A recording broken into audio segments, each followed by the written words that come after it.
നമ്മൾ കാത്തിരുന്ന നമ്മളുടെ കപ്പളങ്ങ പഴുത്തു. എന്നായിട്ടായി കപ്പളത്തിൻ്റെ പൊക്കം ഞാൻ കാണിക്കാവേ. ഇല്ല,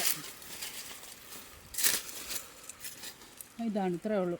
അപ്പം നിലവിൽ എൻ്റെ പൊക്കം ആയിട്ടേ ഉള്ളൂ. അപ്പം ഇത് നമ്മളുടെ റെഡ് ലേഡി പപ്പായയാണ് കേട്ടോ. ഇത് നമ്മൾ തൈ മേടിച്ച് നട്ടു വെച്ചതാണ്. അപ്പോൾ ആദ്യത്തെ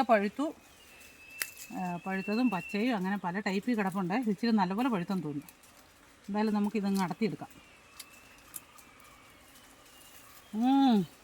3-4 കിലോ ഉണ്ടെന്ന് തോന്നുന്നു. നല്ല കനമൊക്കെ ഉണ്ട്. ഇതിട്ട് ഇവിടെ എന്തോ ഒരു കേട് വന്നിട്ടുണ്ട് കേട്ടോ. എന്തായാലും ഇപ്പം തന്നെ കൊണ്ടുപോയി ചെത്തിയേക്കാം. രണ്ടിനുണ്ടല്ലോ.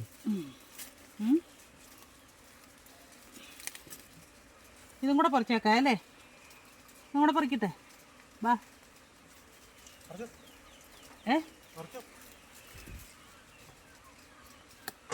ഇപ്പം നമ്മൾ ഇത് 3 പറിച്ചു. 1 ചെറുതാ. ഇനി അടുത്തത് ഇതും ചെനച്ച് കിടപ്പുണ്ട്. പറിച്ച് കഴിയുമ്പോൾ പറിക്കും. പോകാം. ഇതിനെന്തോ കുഴപ്പമില്ല. അത് ഇപ്പഴത്തെ ഇതിനുണ്ട്. കേടാന്ന് തോന്നുന്നു. എത്ര കിലോ ഉണ്ടെന്ന് പറ.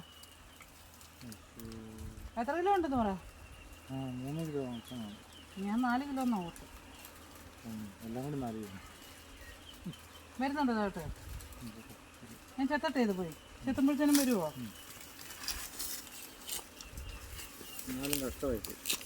ചീഞ്ഞതല്ലേ? കണ്ണ് കിട്ടിയതാണോ എൻ്റെ?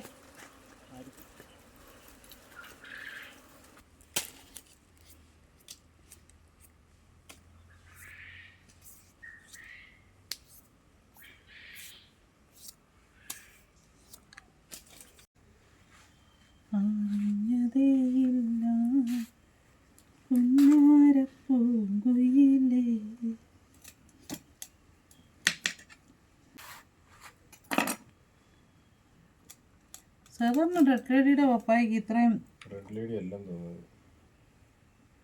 കുരു വരുത്തില്ലല്ലോ.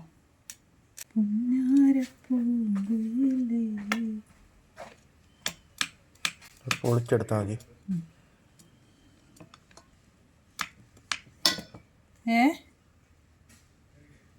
പൊളിഞ്ഞു വരത്തില്ല കേട്ടോ.